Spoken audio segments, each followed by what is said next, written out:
ભારત અને પાકિસ્તાન વચ્ચે ઊભી થયેલી તણાવની સ્થિતિ વચ્ચે જો યુદ્ધ થાય તો શું કરવું તે અંગે મોકડ્રીલનું આયોજન કરનાર છે, જે અંગે સુરતના સર્કિટ હાઉસ ખાતે સુરત કલેક્ટરની અધ્યક્ષતામાં બેઠક મળી હતી, જેમાં તમામ ધારાસભ્યો સહિતનાઓ હાજર રહ્યા હતા અને મોકડ્રીલ અંગે ચર્ચા કરી હતી।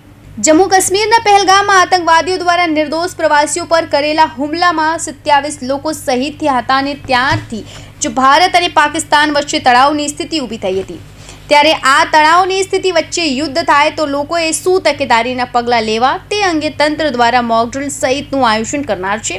ત્યારે સાંજે 7 મેના રોજ સુરત સહિતના જિલ્લાઓમાં મોકડ્રીલનું આયોજન કરનાર છે, જેમાં બપોરે 4 વાગ્યા સાયરન વાગ્યા બાદ સાંજે 7:30 થી 8 વાગ્યા સુધી બ્લેકઆઉટ કરાશે। તો મોકડ્રીલ પહેલા રાત્રે ભારતીય સેનાએ પાકિસ્તાનમાં ઘૂસી આતંકવાદીઓના અડ્ડાઓ નાશ કર્યા હોય સમગ્ર ભારતમાં ઉત્સાહનો માહોલ છવાયો છે।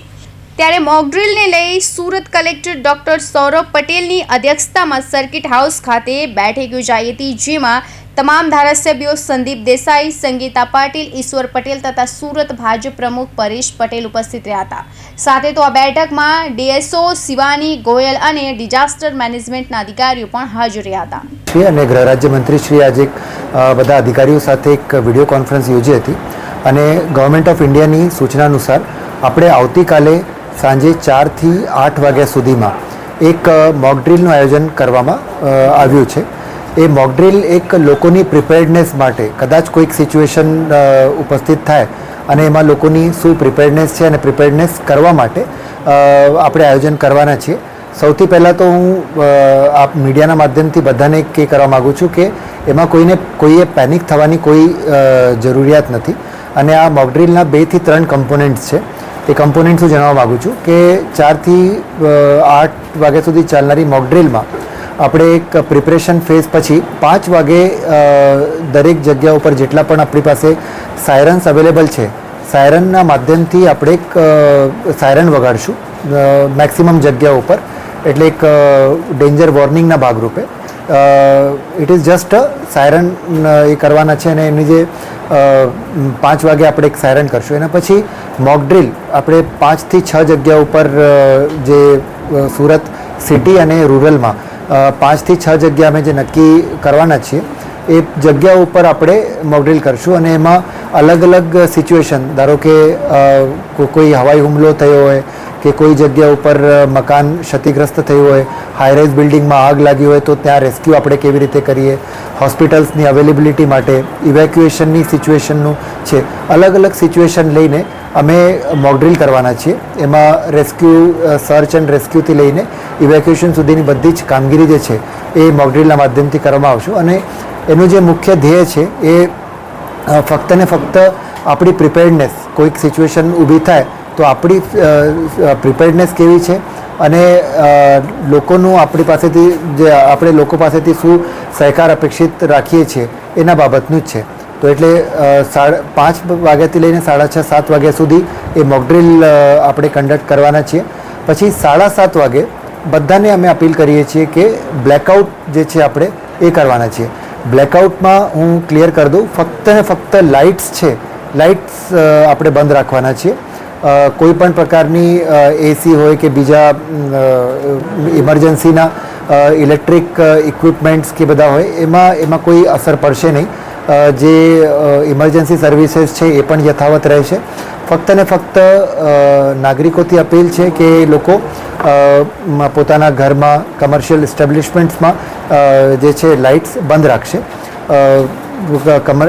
કોર્પોરેશન અને રૂરલ વિસ્તારમાં પણ જે કોર્પોરેશન એરિયામાં કોર્પોરેશન અને બીજા એરિયામાં નગરપાલિકા અને ગ્રામ પંચાયત તરફથી પણ જો સ્ટ્રીટ લાઇટ્સ હોય એ બંધ રાખવામાં આવશે। આપણા જે સિગ્નલ્સ છે, સિગ્નલ્સ બંધ રહેશે અને અડધો કલાકની એક્સરસાઇઝ પછી લાઇટ બંધ કરી 8 વાગે રાબેતા મુજબ જે છે એક બધું સ્ટાર્ટ થઈ જશે।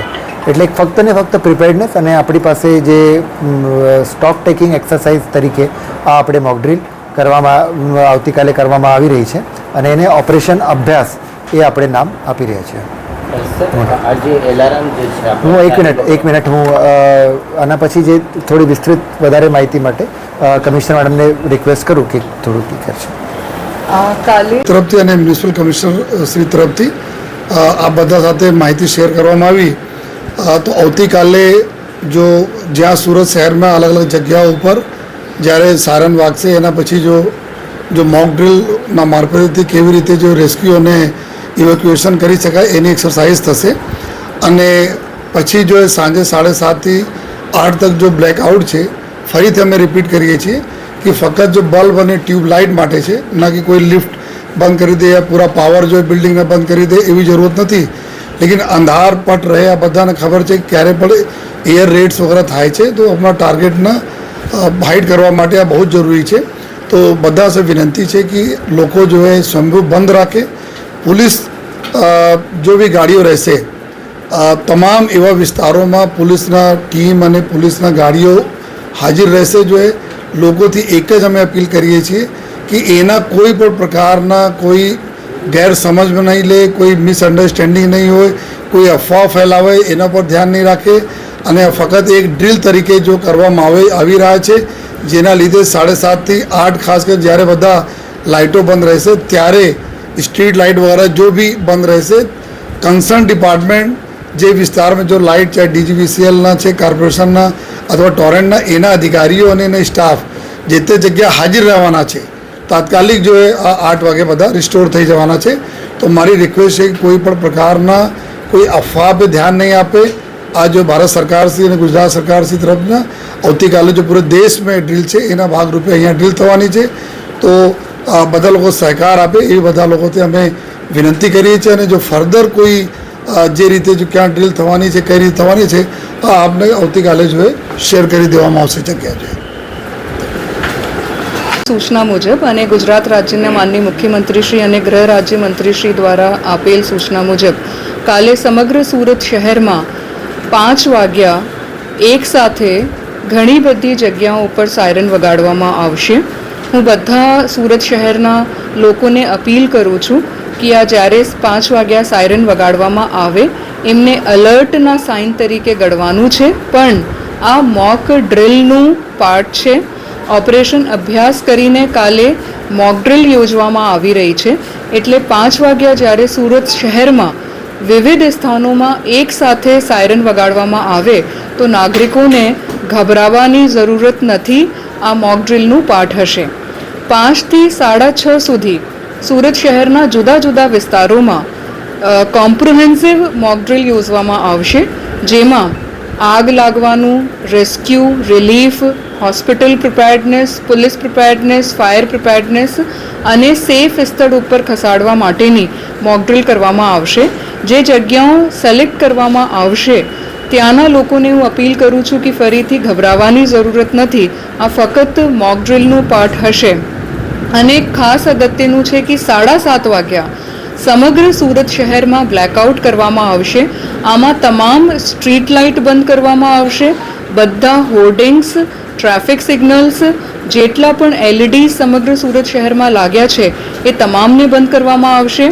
સુરત શહેરના તમામ ઓફિસીસ, હોસ્પિટલ્સમાં ICU વગેરે અગત્યના છોડીને બાકી જ્યાં પણ જરૂર જણાય ત્યાં schools, coaching classes, sports stadiums, community halls, grounds, बधा ज घरों, ऑफिसेस, इंडस्ट्रियल एरिया में बधी जग्याओं पर इलेक्ट्रिसिटी बंद करवामां आवशे। आ इलेक्ट्रिसिटी जो है फकत अने फकत लाइट माटेनुं छे। बल्ब्स, ट्यूबलाइट्स आ बंद राखवामां आवशे। हूँ आपना थकी सूरत शहरना लोकोने अपील करूँ छूँ कि 7:30 थी लईने 8 वाग्या सुधी वॉलंटरली स्वयंभू बधा ज ऑफिसेस, घर, इंडस्ट्रियल एरियाज जे पण प्रेमाइसीस छे त्यां अर्धो कलाक माटे लाइट, बल्ब्स, ट्यूबलाइट्स ए बंद राखे। एमना माटे पुलिस विभाग, कलेक्टरश्री તમામ વિભાગો સાથે આજે જોઈન્ટ મીટિંગ્સ થઈ છે અને ખૂબ જ કોમ્પ્રિહેન્સિવલી ઓપરેશન અભ્યાસ કરવામાં આવી રહ્યું છે। લોકો આમાં પેનિક ના થાય અને પ્રિપેર્ડનેસના ભાગરૂપે તંત્રને સાથ સહકાર આપે એવી હું બધાને અપીલ પણ કરું છું।